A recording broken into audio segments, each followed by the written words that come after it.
bandera real. Ahí sí.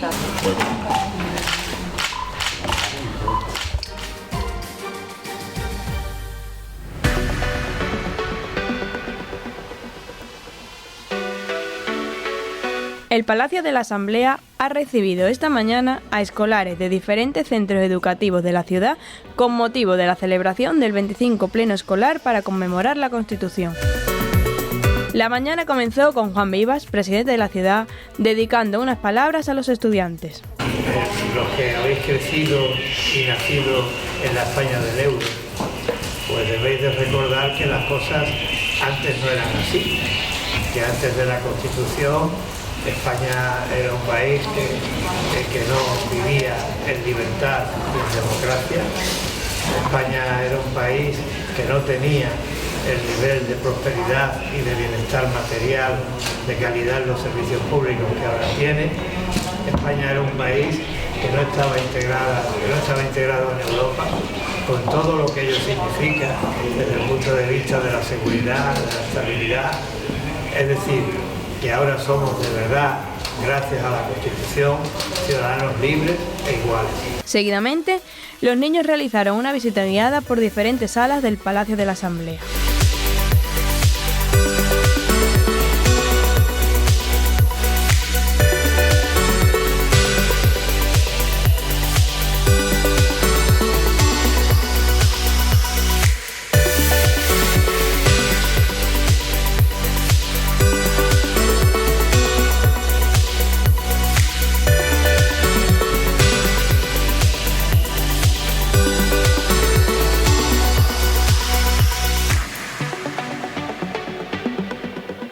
Para finalizar, se celebró el Pleno Escolar, donde los alumnos presentaron sus trabajos sobre la Constitución y el cual reproduciremos de forma íntegra para el recuerdo.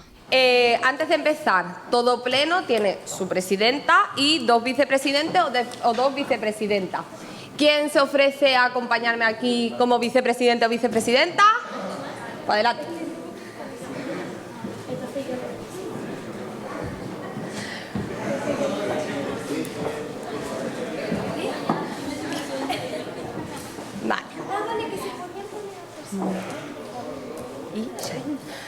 Vale, pues vamos a comenzar el pleno escolar del 2022. Como presidenta Miriam Arquestello y como vicepresidente nos acompaña Mohamed del colegio Vicente Alexander y Shaima del colegio y Manar del colegio José Acosta. Bien, vamos a proceder a que cada colegio pues presente los trabajos que nos han traído. Hay diversos tipos de proyectos, tenemos PowerPoint, teatro, cuento y espero que lo disfrutéis y muchísimas gracias por acompañar a estos peques con toda la ilusión del mundo. Vamos a empezar el pleno de hoy con el cole San Daniel, ¿vale? El colegio San Daniel que nos trae un PowerPoint sobre la corona, ¿vale? Adelante y os podéis poner a presentarlo. ¿Sí, las dos?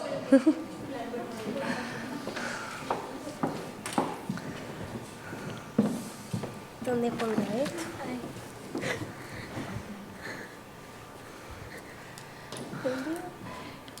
Empezar a hablar que el micro funcione. Las funciones de la corona como órgano constitucional. En nuestra Constitución, el monarca, a pesar de su posición como jefe del Estado, únicamente asume las funciones que la Carta Magna le asigna.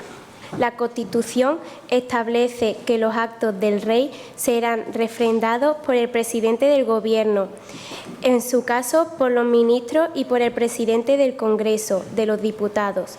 La Constitución atribuye a la corona tres funcionamientos genéricas: la función simbólica representativa del Estado, la función moderadora y la función arbitral. Dentro de su función simbólica representativa, la corona simboliza la unidad del Estado y su permanencia en el tiempo, anudando la historia al momento presente.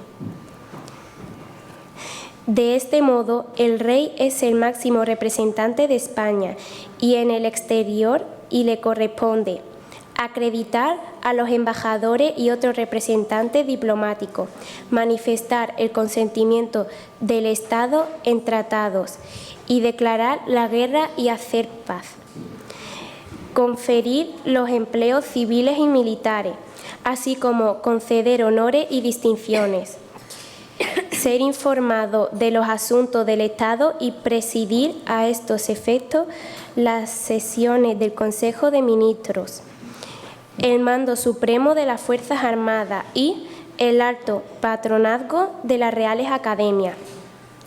Dentro de su función moderadora, el rey guarda y tutela el funcionamiento regular de las instituciones a través de facultades como la convocatoria y disolución de las Cortes y la convocatoria de elecciones, la convocatoria de referéndum, expedición de derechos acordados en el Consejo de Ministros, nombramiento del presidente y de los miembros del Gobierno, nombramientos de los magistrados del Tribunal Constitucional, nombramiento del presidente del Tribunal Supremo y ejercer el derecho de gracia. La función arbitral se traduce en facultad que la Constitución concede al rey de proponer al Congreso, al candidato a presidir y formar gobierno. Tras cada renovación del Congreso de los Diputados, el rey propondrá candidato a la presidencia del Gobierno. El orden sucesorio está regulado por el artículo 57.1 de la Constitución española.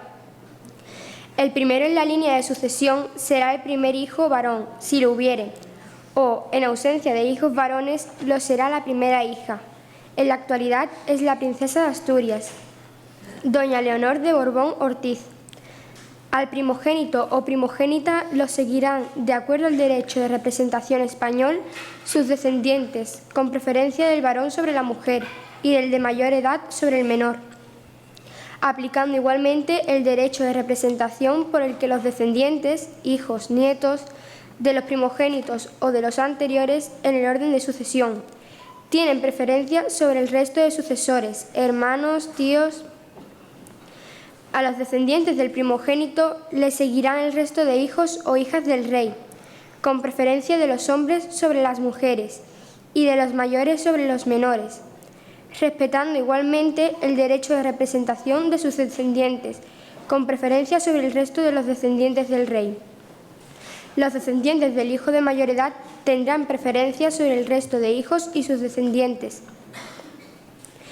En caso de ausencia de descendientes del rey, serán herederos los hermanos y hermanas del rey y los demás parientes según el grado de proximidad, siempre en orden de edad y con preferencia de los hombres sobre las mujeres, entre las personas con igual grado de parentesco, respetando igualmente los derechos de representación de los descendientes de cada sucesor en el orden de preferencia.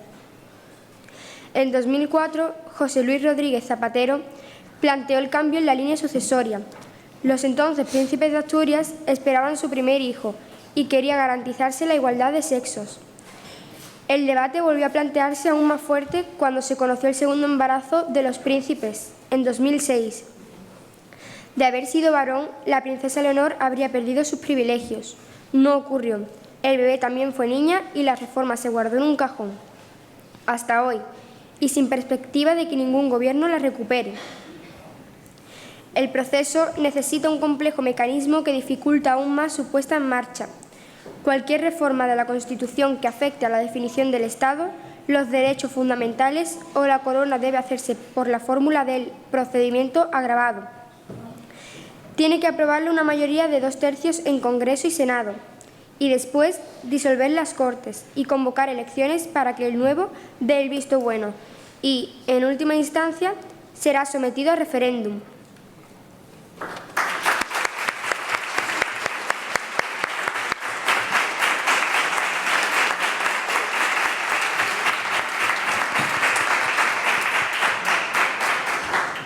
Muchas gracias, Inara y Salsavi, por esta lectura de la Constitución que nos habéis hecho. Y el segundo colegio que va a presentar su proyecto es el Vicente Alexander con Manar y Mohamed, que es el vicepresidente que me está acompañando. Y a continuación ya podéis presentar vuestro proyecto.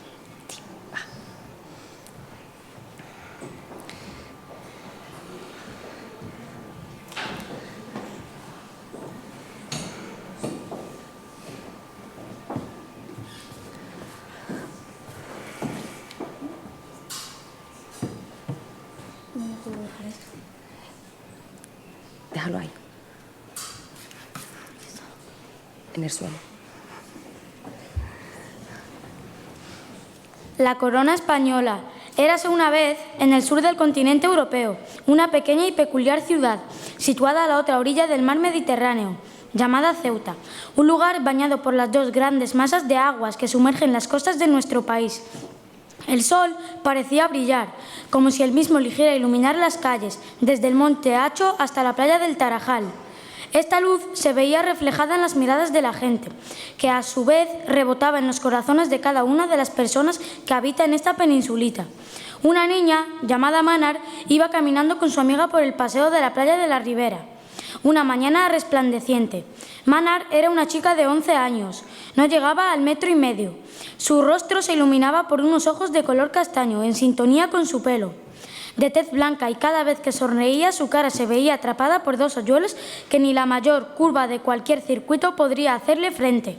Aquella mañana se encontró a un señor de barba blanca y aspecto descuidado que la llamó para que se sentara con él en un banco junto con su amiga, y aseguraba tener algo importante que contarles. Manar se autoseñaló con el dedo en signo de incertidumbre. Con un poco de desapego e inseguridad, se acercó a él y se sentó a su lado. El extraño le propuso una cuestión a ella, pues pudo contestarle enseguida. Era referida a si conocía al rey de nuestro país. Felipe VI. Respondió fugaz. Ella fue la que tomó el control de la conversación y le comentó al señor que en el colegio la seño le había dicho que el rey era el jefe del Estado, además de ser un símbolo de unidad y permanencia.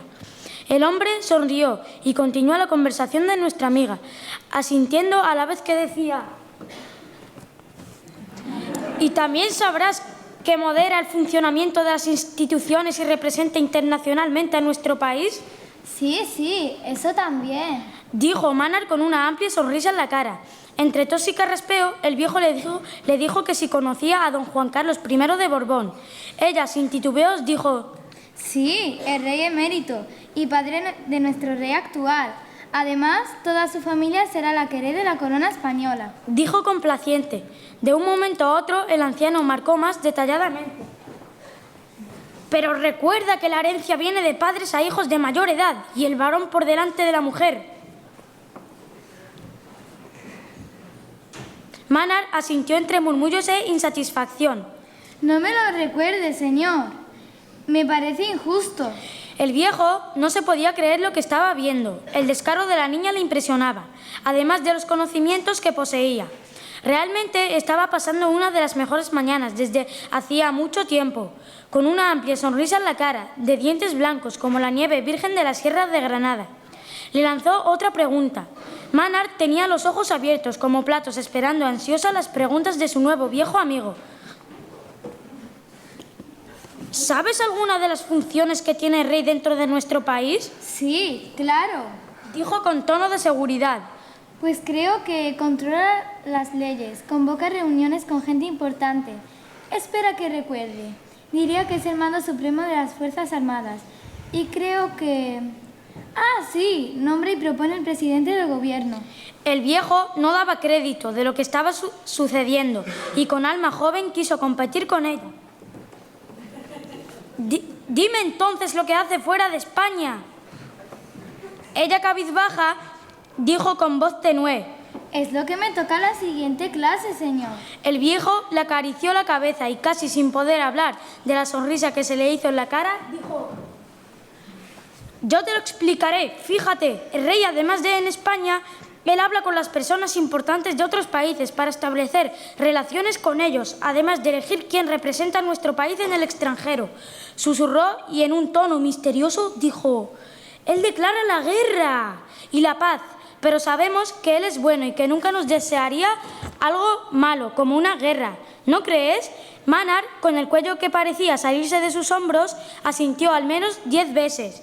El viejo se levantó del banco, poniendo la mano en su cadera como síntoma de dolor, y entre quejas y resentimientos les dio las gracias a las niñas y se fue caminando con una breve cojera. Lento, pero realmente daba sensación de importancia absoluta. Y era un señor que simplemente caminaba. Tenía una presencia indescriptible. Parecía haber nacido para ser una persona importante. Quizás, no sé, alguien que gobernase un país, que declarase la paz en un mundo de guerras. Sus palabras, su voz y su presencia eran excepcionales. Pero a pesar de todo, era solo un simple viejo que estaba sentado en un banco y hablando con 2 niñas en una pequeña ciudad localizada en el norte de África.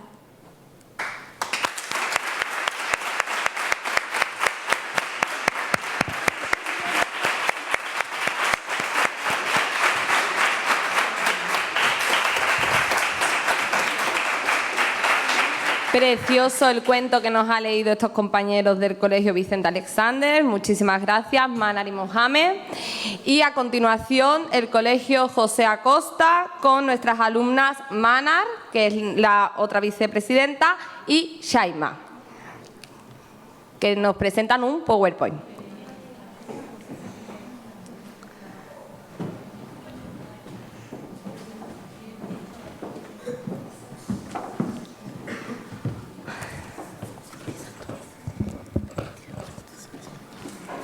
Muy buenas a todos.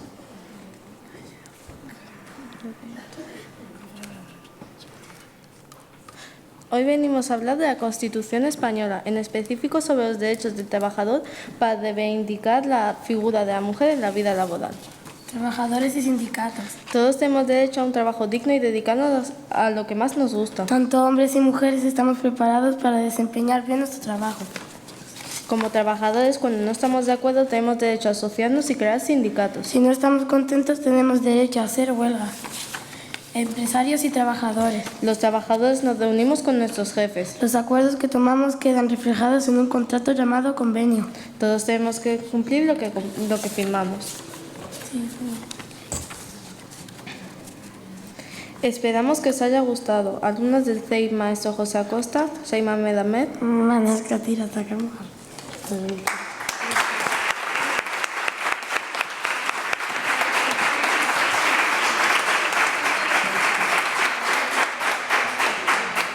Muchas gracias, Colegio José Acosta, por esta explicación acerca del trabajo. Y ahora nos acompaña el primer IES Ávila, con Tasnim y Rafa, que tienen una representación muy peculiar.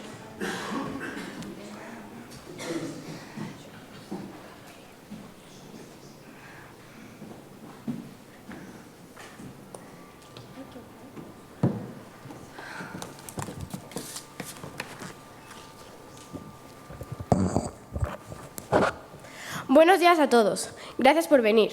Yo represento a las empresarias y empresarios de España. Nosotros levantamos este país con nuestras iniciativas, nuestro capital, nuestro trabajo. Disculpe que interrumpa, pero aquí el trabajador soy yo. Bueno, usted es el trabajador, pero precisamente tiene trabajo gracias a mí, que pongo en riesgo mi dinero y dedico mi tiempo y esfuerzo para sacar adelante un proyecto que beneficia a todos. Soy emprendedora. Vosotros los empresarios os aprovecháis de la necesidad de las personas para explotarlas. Dinero, dinero y dinero es lo único que queréis. Pero si vosotros sois una panda de vagos, a la mínima os hackeáis con excusas, os dais de baja. ¿O acaso a usted le gusta trabajar? No generalice. Yo soy un trabajador honrado. Cumplo con mis obligaciones, me guste más o me guste menos. Pues no generalices tú tampoco. Yo soy una empresaria honrada, ofrezco unas condiciones dignas, pago las cotizaciones a la seguridad social, vacaciones, días libres. Ni se imagina lo que me cuesta. y trato a mis empleados con educación y respeto. ¿Ve cómo generalizar no es bueno? Pues eso digo yo. Además, empresario no es solo el de Zara, también es el de la pastelería de Jadú o el Bazar de las Palmeras, que por cierto, creo que es tío suyo. Sí, mi tío Rayu. Es muy buena persona. Me da caramelo cada vez que paso por el bazar. Creo que debemos ponernos de acuerdo. Yo necesito mano de obra y usted un sueldo. Eso es una evidencia. Correcto, señora empresaria. Juntos podremos sacar adelante este país. Podríamos organizarnos por sectores productivos. Calzado, construcción, empresarios y trabajadores juntos. Todos luchando para hacer más grande España. Pare. Yo amo a mi país, pero lo de trabajar... Eso lo hago para sacar adelante a mi familia. Igual que usted monta la empresa, su empresa por la suya. No nos engañemos. Cada cual tiene sus intereses y si todos vamos mejorando de la mano, entonces sí estaremos mejorando este país, que lo formamos todas y todos sus habitantes. Puede ser. Pues veamos qué dice la Constitución, que es la ley de máximo rango, la que nos ofrece un marco de convivencia. Capítulo 2. Derechos y libertades. Artículo 35. Todos los españoles tienen el deber de trabajar. Y el derecho. Eso, el deber y el derecho al trabajo. Siga. Derecho a la libre elección de profesión u oficio, a la promoción a través del trabajo y a una remuneración suficiente para satisfacer sus necesidades y la de su familia, sin que en ningún caso pueda hacerse discriminación por razón de sexo. Claro, eso suena perfecto, pero ¿y si alguna vez no nos ponemos de acuerdo? Ambos sabemos que eso va a ocurrir. Veamos. Artículo 37. La ley garantiza el derecho a la negociación colectiva laboral entre los representantes de los trabajadores y empresarios, así como la fuerza vinculante de los convenios. Entonces, usted se organiza con sus colegas empresarios, yo con los míos, los trabajadores. Negociamos en grupo, llegamos a un acuerdo, lo firmamos y debemos respetarlo. Exacto. Nosotros formamos la patronal, es decir, la asociación de empresarios, y vosotros el sindicato de trabajadores. En conclusión, parece que ambos podemos organizarnos para defender nuestros respectivos intereses. Así es, querida empresaria. Pero como no cumpla con los acuerdos o abuse de su situación de poder, nos rebelaremos. Artículo 28. Se reconoce el derecho a la huelga de los trabajadores para la defensa de sus intereses. En efecto, todos podemos asociarnos y manifestarnos, pero atento. Artículo 21. Se reconoce el derecho de reunión pacífica y sin armas. Claro, faltaría más. Debemos reclamar y negociar, no matarnos. Ya lo tengo. Atento al título preliminar de la Constitución, ese que va casi al principio. A ver, artículo 5. El 7. Los sindicatos de trabajadores y las asociaciones empresariales contribuyen a la defensa y promoción de los intereses económicos y sociales que les son propios. Su creación y el ejercicio de su actividad son libres dentro del respeto a la Constitución y a la ley. Su estructura interna y funcionamiento deberán ser democráticos. Pues tendré que organizarme con mis colegas para defender nuestros derechos. Efectivamente, tendremos que organizarnos y luego negociar. Además, se acerca Navidad y es un buen momento para confraternizar. Sí, llegan las comidas de empresa. Por cierto, ¿este año la paga usted? Bueno, ya veremos.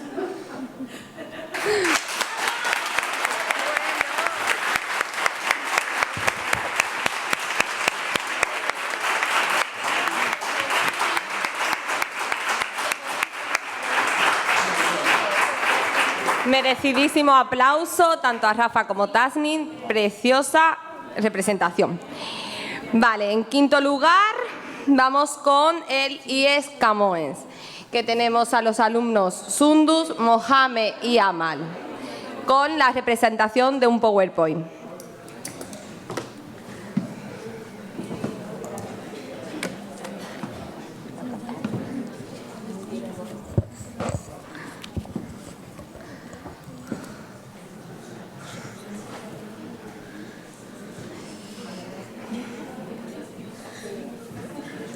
Hoy vamos a hablar sobre la Constitución de 1978, en pocas palabras.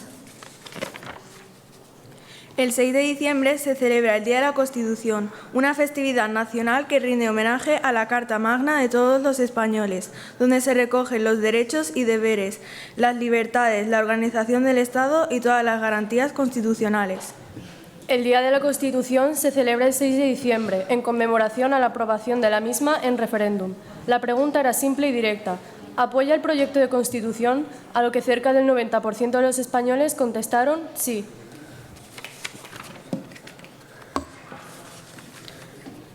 ¿Cuándo se celebró por primera vez? La primera vez que se celebró el Día de la Constitución no fue en 1978. Hubo que esperar al año 1983, cuando se decretó como festivo nacional. para solemnizar la fecha en la que los españoles ratificamos mediante referéndum lo aprobado por las Cortes. Nosotros vamos a hablar sobre el título 8, Organización Territorial del Estado. Artículo 137. El Estado se organiza territorialmente en municipios, en provincias y en las comunidades autónomas que se constituyan. Todas estas entidades gozan de autonomía para la gestión de sus respectivos intereses. Artículo 139. Todos los españoles tienen los mismos derechos y obligaciones en cualquier parte del territorio del Estado. ¿Cuáles son las 17 comunidades autónomas? Las 17 comunidades autónomas son Andalucía, Aragón, Islas Baleares, Canarias, Cantabria, Castilla-La Mancha, León, Cataluña, Comunidad de Madrid, Comunidad Foral de Navarra, Comunidad Valenciana, Extremadura, Galicia, País Vasco, Principado de Asturias, Región de Murcia y La Rioja. y las ciudades autonómicas de Ceuta y Melilla. Actualmente todas las comunidades autónomas tienen a grandes rasgos las mismas competencias, aunque las de régimen foral gozan de mayores competencias tributarias. Clases de competencias son exclusivas, compartidas y concurrentes. Exclusivas del Estado. No hay intervención de la comunidad autónoma. Las que están asumidas en los estatutos de autonomía. La Constitución de 1978 estableció el camino para que, a partir de las nacionalidades y regiones, se constituyeran las comunidades autónomas. El texto constitucional no obligaba a que todas y cada una de las provincias se organizaran en comunidades, pero lo cierto es que en un plazo de apenas 3 años, todo el territorio nacional, a partir de las provincias, siguió el camino de las conocidas como nacionalidades históricas o comunidades autónomas históricas: Cataluña, País Vasco y Galicia. La Constitución de 1978 estableció para ellas una vía de acceso rápido a la política autonómica. Sus estatutos se aprueban entre 1980 y 1981 y un nivel de competencias más elevado que para el resto de las comunidades. El resto de las comunidades autónomas se iniciaron con estatutos de un nivel competencial inferior, que fueron aprobados entre 1982 y 1983. Ceuta y Melilla se convirtieron en ciudades autónomas en 1995, completándose así el mapa autonómico del Estado. Así como vemos, Ceuta, mediante una ley orgánica, las más importantes del Estado, accede a una autonomía reivindicada desde la aprobación de la Constitución. En su artículo 1 dice: Ceuta, como parte integrante de la nación española y dentro de su insoluble unidad, accede a su régimen de autogobierno y goza de autonomía para la gestión de sus intereses y de plena capacidad para el cumplimiento de sus fines, de conformidad con la Constitución, en los términos del presente Estatuto y en el marco de la solidaridad entre todos los territorios de España. Nosotros vamos a hablar del Estatuto de Autonomía de Ceuta, Ley Orgánica de 1995, de 13 de marzo de Estatuto de Autonomía de Ceuta. Su bandera está gironada de blanco y negro y en el centro figura su escudo. Artículo 6. Son órganos institucionales de la ciudad la Asamblea de Ceuta, el Presidente y el Consejo del Gobierno. La Asamblea de Ceuta, órgano representativo de la ciudad, estará integrada por 25 miembros elegidos en la ciudad por sufragio universal, libre, igual, directo y secreto. Los miembros de la Asamblea de Ceuta ostentan también la condición de concejales. Capítulo 2 del Presidente. Artículo 14. El presidente de la ciudad de Ceuta preside la Asamblea, el Consejo del Gobierno, cuya actividad dirige y coordina y ostenta la suprema representación de la ciudad. Artículo 15. El presidente, que ostenta también la condición de alcalde, será elegido por la Asamblea de Ceuta, de entre sus miembros y nombrado por el rey. Capítulo 3 del Consejo de Gobierno. Artículo 16. El Consejo de Gobierno es el órgano colegiado que ostenta las funciones ejecutivas y administrativas de la ciudad de Ceuta. El Consejo de Gobierno está integrado por el presidente y los consejeros. Vemos imágenes del primer gobierno autónomo presidido por Brasilio Fernández, con algunos consejeros, recibido por el rey Juan Carlos I, recibidos en el Palacio de la Zarzuela. La ciudad autónoma de Ceuta no tiene asumida el techo de sus competencias, que como vemos son asumidas por el Estado. Para finalizar, diremos que es creencia común creer que la Constitución recoge expresamente el nombre de todas las comunidades autónomas. Pues no es así. ¿Y sabéis uno de los pocos nombres que vienen recogidos? Pues sí, el nuestro. Y como vemos es en las disposiciones transitorias en la quinta, que dice: Las ciudades de Ceuta y Melilla podrán constituirse en comunidades autónomas, si así lo deciden sus respectivos ayuntamientos, mediante acuerdo adoptado por la mayoría absoluta de sus miembros, y así lo autorizan las Cortes Generales, mediante una ley orgánica en los términos previstos en el artículo 14. ¡Feliz Día de la Constitución Española!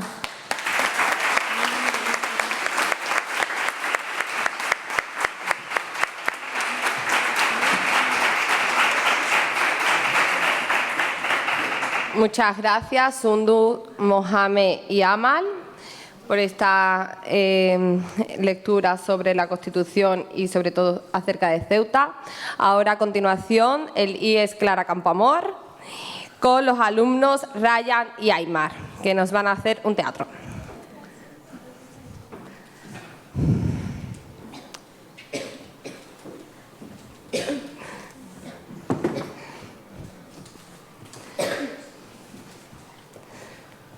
Buenos días, señoras y señores, y buenos días, Watson. Buenos días a todos, y buenos días también a usted, Holmes. Gracias, Watson. Hoy vamos a comentarles nuestro último caso, donde hay una víctima y varios sospechosos. La víctima en cuestión nació un 6 de diciembre de 1978, por lo que próximamente cumplirá 44 años.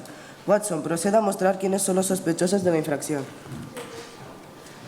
Primeramente, tenemos un mapa de situación en donde podemos ver los dos edificios en donde se reúnen los sospechosos. Aquí está el primero de ellos, el Palacio de las Cortes, llamado popularmente Congreso de los Diputados, situado en la carrera de San Jerónimo, sin número. El segundo de ellos es el Palacio del Senado, situado en la calle Bailén, número 3. Congreso de los Diputados, edificio elaborado por el arquitecto Narciso Pascual Colomer e inaugurado el 31 de octubre de 1850 por la reina Isabel II. Por él han pasado numerosos políticos desde la instauración del liberalismo en España. En la actualidad, y según el artículo 68 de la Constitución, debe haber un mínimo de 300 diputados y un máximo de 400. A fecha de hoy lo componen 350 miembros representantes de cada uno de los partidos políticos, votados por los ciudadanos en las elecciones generales, por sufragio universal, excepto Ceuta y Melilla, que solo tienen un representante respectivamente. Cada provincia española tiene garantizado un mínimo de 2 miembros para su delegación. Sus funciones principales son poderes ejecutivos y legislativo, función presupuestaria y control de la acción del Gobierno.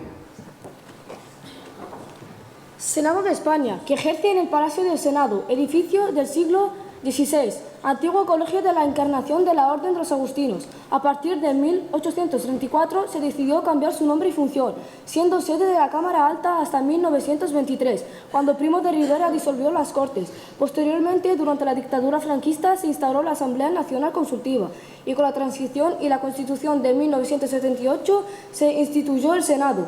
Está compuesto por 265 miembros que, al igual que en el Congreso de los Diputados, representan a los políticos votados en las elecciones cada 4 años en las distintas provincias españolas. Entre sus funciones se encuentra la del control político al Gobierno, mediante reclamaciones y preguntas, el poder legislativo y la cooperación entre comunidades autónomas. Ahora procedemos a mostrar a la víctima de nuestro caso. ¿Cómo abusan desde hace bastantes años nuestros sospechosos de la víctima, permitiendo ciertas acciones o mirando hacia otro lado cuando les interese? Artículo 3. El castellano es la lengua española oficial del Estado. Todos los españoles tienen el deber de conocerla y el derecho de usarla. Carteles contra el uso del castellano en Barcelona. ¡Va! Artículo 18. El domicilio es inviolable. Ninguna entrada o registro podrá hacerse sin el consentimiento del titular o resolución judicial, salvo en caso de flagrante delito. Artículo 47. Todos los españoles tienen derecho a disfrutar de una vivienda digna y adecuada, Los poderes públicos promoverán las condiciones necesarias y establecerán las normas pertinentes para hacer efectivo este derecho, regulando la utilización del suelo de acuerdo con el interés general para impedir la especulación.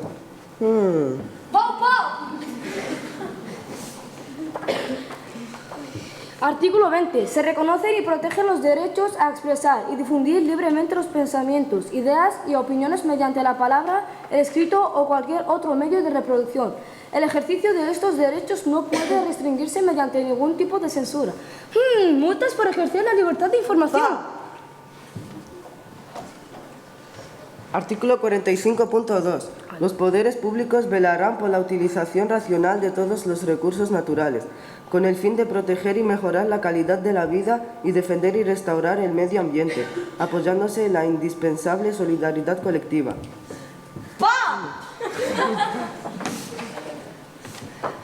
Artículo 118. Es obligado cumplir las sentencias y demás resoluciones firmes de los jueces y tribunales, así como prestar la colaboración requerida por estos en el curso del proceso y en la ejecución de los resueltos. Artículo 139. Todos los españoles tienen los mismos derechos y obligaciones en cualquier parte del territorio del Estado. Carteles comunican a las escuelas que no apliquen el 25% de castellano a partir del lunes.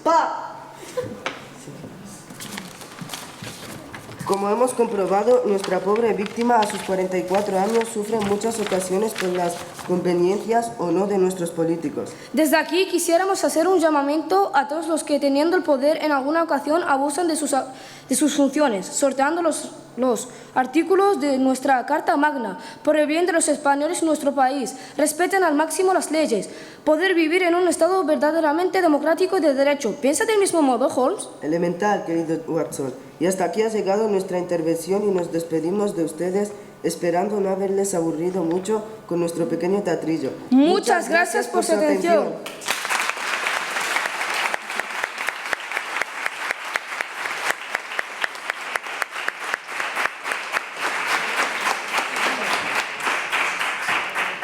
Muchas gracias, Sherlock, Watson, por este teatro que nos habéis ofrecido. Y por último, el Colegio Siete Colinas, los alumnos Violeta y Adam.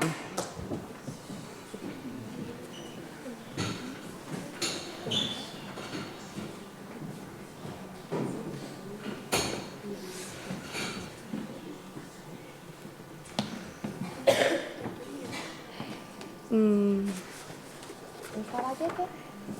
¿El caballete? Un momento. El caballete.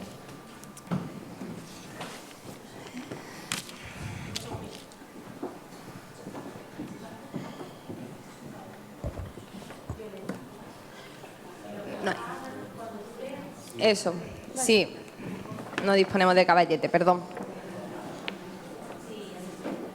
Buenos días, compañeras y compañeros. Mi nombre es Adam Aidor Mohamed. Vengo representando al IE Siete Colinas, segundo de la ESO E, junto a mi compañera Violeta Hernández Bruzón, de segundo de la ESO C, y al igual que mi compañero vengo del Instituto Siete Colinas. Queremos hablar de la Constitución y muy especialmente sobre un apartado muy importante que habla de la separación de poderes. Primero vamos a definir qué es una Constitución. Es un texto de carácter jurídico-político que surge de un poder constituyente. Eso quiere decir que el pueblo es quien decide, quien tiene la autoridad para dar forma a una Constitución. Es él quien decide su propio destino.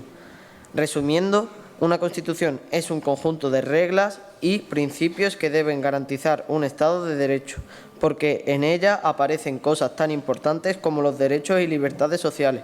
En nuestro país, el primer intento de elaborar una Constitución tuvo como resultado la Constitución de 1812, la PEPA. Se llama la PEPA porque se dio el día de San José y la Constitución en femenino se dio la PEPA. En plena guerra de independencia contra los franceses, muchos fueron los intentos para que los españoles pudiéramos tener nuestra Constitución, pero no fue tarea fácil. Finalmente, tras una larga dictadura, España aprobó en 1978 nuestra Constitución. Entre todas las cuestiones que debe tratar una Constitución, una de las más importantes es garantizar la separación de poderes, es decir, que los poderes sean independientes. Pero, ¿qué poderes son esos? El primer poder es el poder ejecutivo. Es aquel que se encarga de ejecutar las leyes y de la administración. Se trata del Gobierno, el presidente y los ministerios, que tras haber recibido la confianza del Congreso de los Diputados y haber sido ratificado por el Rey, les toca la tarea de gobernar. El siguiente poder es el poder legislativo. Es una asamblea que tiene la autoridad para hacer leyes en nuestro país. Se trata de las Cortes Generales, compuestas por dos cámaras, el Congreso de los Diputados y el Senado. Y por último, el Poder Judicial. Este es el tercer pilar que sostiene el Estado democrático de derecho. Está conformado por tribunales de diversa competencia, que tienen la potestad de administrar justicia. Es prioritario que estos poderes sean independientes, porque eso garantiza una auténtica democracia y evita el abuso de poder o despotismo.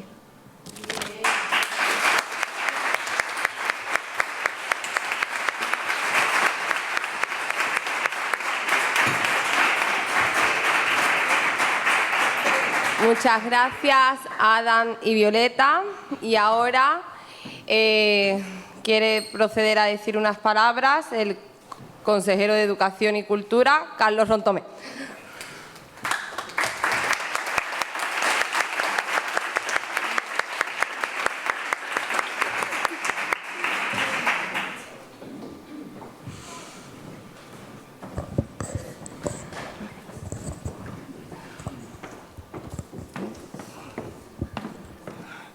Muchas gracias. Su permiso. Bueno, pues en primer lugar daros la enhorabuena por el comportamiento tan educado que habéis mantenido durante esta sesión. Tenemos que aprender, los que nos dedicamos a esto, los representantes del pueblo de Ceuta, muchas veces pues no estamos a la altura y bueno, pues veo que las nuevas generaciones sí lo están, de lo cual me congratula profundamente y os animo a que sigáis así. La Constitución es un marco de convivencia, es un marco donde desarrollar una sociedad. Como ha comentado alguno de vuestros compañeros, hay veces que esa Constitución pues, es atacada o es de alguna forma pues sujeta a vaivenes, a tensiones, pero bueno, es que esa es la grandeza del sistema democrático. El sistema democrático permite que exista quien cumple la ley y también permite aquellos que de alguna forma pues buscan pues su menoscabo o buscan de alguna forma fracturarla. Es lo que tiene el sistema democrático, que es una ventana de oportunidad para todos, para unas cosas y para las otras. Nada más, animaros a que sigáis así. De verdad que ha estado estupendamente todos, habéis estado muy bien y nada, enhorabuena, que estás ese es mi sitio, ese es el sitio que yo ocupo, es el sitio del portavoz de mi partido y bueno, los demás estáis sentados, bueno, pues igual, donde están cada uno de los diputados de esta asamblea. Espero que haya sido una experiencia agradable para vosotros, que hayáis aprendido, tomamos nota los que tenemos que aprender de vosotros. Muchísimas gracias.